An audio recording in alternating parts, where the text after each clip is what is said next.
Isang mapagpala at magandang umaga po sa inyong lahat. Good morning. Tayo po ay natitipon sa pagdiriwang ng misang ito para sa ika-11 linggo sa mga karaniwang panahon. At sa atin pong ebanghelyo ngayon, inilahad sa atin ng ating Panginoon ang talinhaga tungkol sa paglago ng binhi at ang tungkol sa talinhaga ng butil ng mustasa para ilarawan ang paghahari ng Diyos. Una, inihalin tulad ito sa isang taong naghasik ng binhi na matapos ihasik ang binhi, nagpatuloy na siya sa kanyang gawain. Tumubo at lumago ang binhi sa paraang hindi niya alam kung papaano. Mga kapatid, dito makikita natin na mayroong nangyayari pa rin sa pagitan ng maghasik ng binhi at ng nagpapatubo ng binhi. Mayroong pagtatalaban na nangyayari sa isa't isa. Sa isang taong sanay sa pagtatanim, kailangan alam niya na bago ihasik ang naturang binhi, kailangan ang tamang kondisyon ng pagtatanim. Alam niya kung anong klaseng binhi ang napapanahon. Meron siyang paghahanda na gagawin para mas marami siyang maani. Hindi lamang siya magtatanim ng binhi, dapat aaralin niya rin ang mga tamang teknik kaalaman upang makaani ng madami. Siyempre, dapat alamin niya kung ano kaya yung binhi na kayang mabuhay sa matinding init ng sikat ng araw o kapag panahon naman ng taglamig sa panahon ng matinding taglamig. Pero pagkatapos niyang gawin ang lahat ng iyon, hindi na siya ang magpapausbong ng mga binhi. Hindi niya na alam ang dami ng aanihin niya o kung may aanihin pa siya. Hahayaan na niya ang nagpapausbong ng binhi na isang mas mataas na kapangyarihan na siyang magpapausbong ng naturang binhi. Hindi niya alam kung papaano. Kaya nga, iaasa niya ang lahat sa kapangyarihan ng may kapal. Mga kapatid, sa buhay natin, ganun din. Oo, mahalaga ang ating kaalaman, mahalaga ang ating mga paghahanda, mahalaga ang ating mga kasanayan, pero wag nating kakalimutan na may hangganan tayo.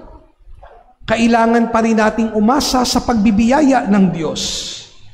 Matapos ang lahat nating mga pagpaplano, pagpapagod, pagpapagal, pagsasakripisyo, ipagkakatiwala natin sa Diyos ang lahat.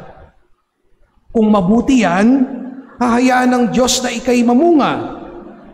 Pero kung hindi naman, magtiwala pa rin sa plano ng Diyos na siyang nakaalam ng kung ano ang mas mabuti, mas dakila, at mas banal para sa atin.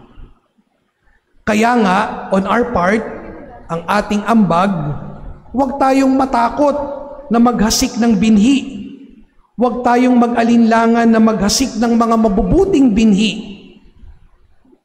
Minsan akala natin yung mga binhing itinatapon natin, akala natin hindi namumunga. Pero sa tamang panahon, pagbubungahin din yan ng poong may kapal. We simply need to trust God who acts in ways beyond our understanding. Alam nyo mga kapatid, nakikita ko yan dito sa buhay ng parokya. Minsan kahit gaano kaganda ang mga proyekto, kahit gaano kaganda ang mga plano, pero minsan parang kakaunti ang tumutugon. Kaya nga sa mga panahong iyon, matutong maglagay ng espasyo para sa Diyos.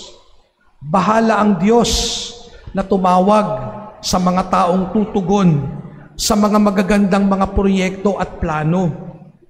Siya naman ang nagtatanim talaga ng mabubuting binhi. Kaya nga on our end, huwag tayo dapat magsawang tumigil sa pagtulong, sa pag-aalay, sa paglilingkod. Kasi minsan kahit kakaunti naman ang tumutugon, sa dulo ng lahat, magbubunga pa rin yan. Kaya nga kahit kakaunti ang tumutugon, tuloy ang mga formation programs, tuloy ang mga gawain ng social action, at marami pang ibang gawain ng parokya. Kahit na minsan, parang nakakapanlumo na parang kukunti naman ang tumutugon. Tuloy lang ang pagsasaayos ng parokya upang maging mas maayos ang gawain ng gawaing pagsamba. Ang bunga niyan maaaring hindi natin makita ngayon, pero huwag maiinip, magtiwala sa may kapal na siyang nagpapausbong ng mga bunga. Siguro pagdating ng araw, makikita natin ang bunga ng mga binhi na itinatanim ngayon. Alam nyo, makikita din natin yan sa loob ng ating mga tahanan. Yung maliliit nating ginagawa, the small gestures of love and kindness, lalong-lalo na sa mga anak at sa mga magkakapamilya, akala natin baliwala lang. Pero diyan tayo hinuhubog tungo sa pagpapakatao.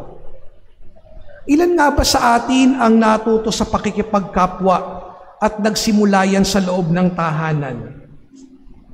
Halimbawa, kung kakain ka, gusto mo pang kumain ng marami, pero naisip mo, meron ka nga palang kapatid na uuwi. Hindi mo siya uubusan ng ulam. Iisipin mo yung kapatid mo kahit na gustong-gusto mo pang kumain. Ilan nga ba sa atin dito yung lumaki sa pamilya na binibili na ng mga magulang na ganito?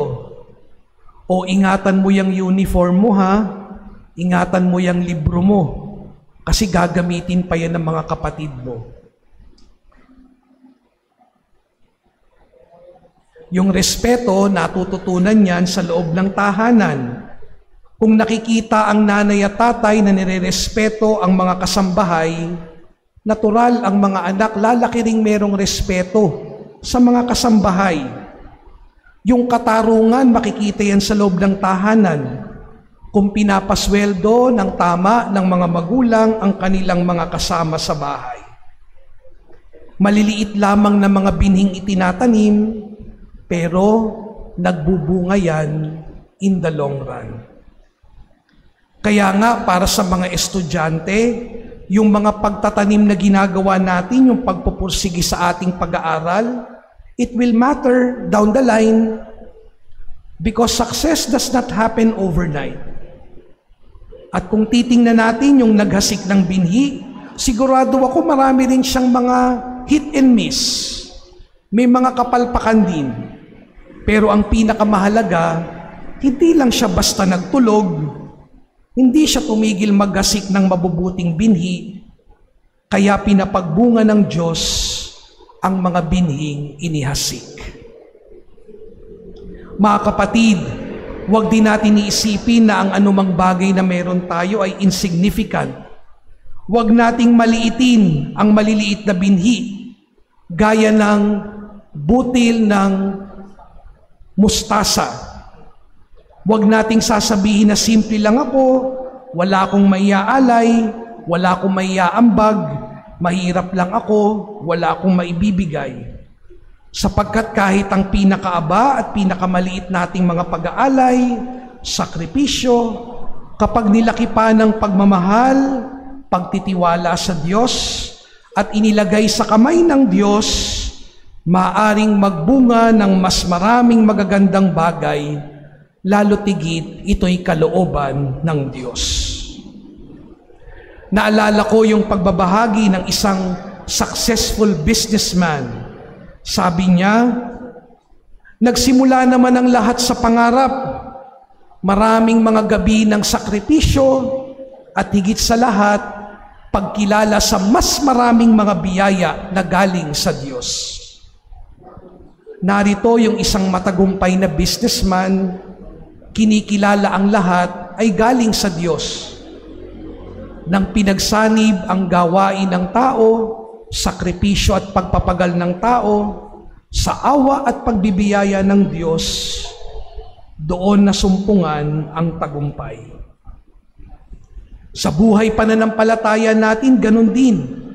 Huwag natin isipin na yung mga maliliit nating pagtugon sa tawag ng kabanalan, no matter how small it is, will matter, lalo na kapag sinusubok na ang ating pananampalataya. Yung maliliit nating pagtugon sa kabanalan, in the end, will also make us grow. In the end, we need not rush growth. Nasa kamay ng Diyos ang paglago ng mga maliliit nating mga binhi na itinatanim. It is God who patiently and lovingly guides the unfolding and growth of the kingdom in our lives. Sa pagpapatuloy po ng ating banal na pagdiriwang, patuloy tayong magpasalamat sa Diyos at isipin natin ang mga maliliit nating mga binhi. Ialay natin ito sa ating Panginoong Diyos at nawa patuloy itong magbunga ng mga bagay na banal, dakila at kalugod-lugod sa Diyos. Sa ngalan ng Ama at ng Anak at ng Espiritu Santo.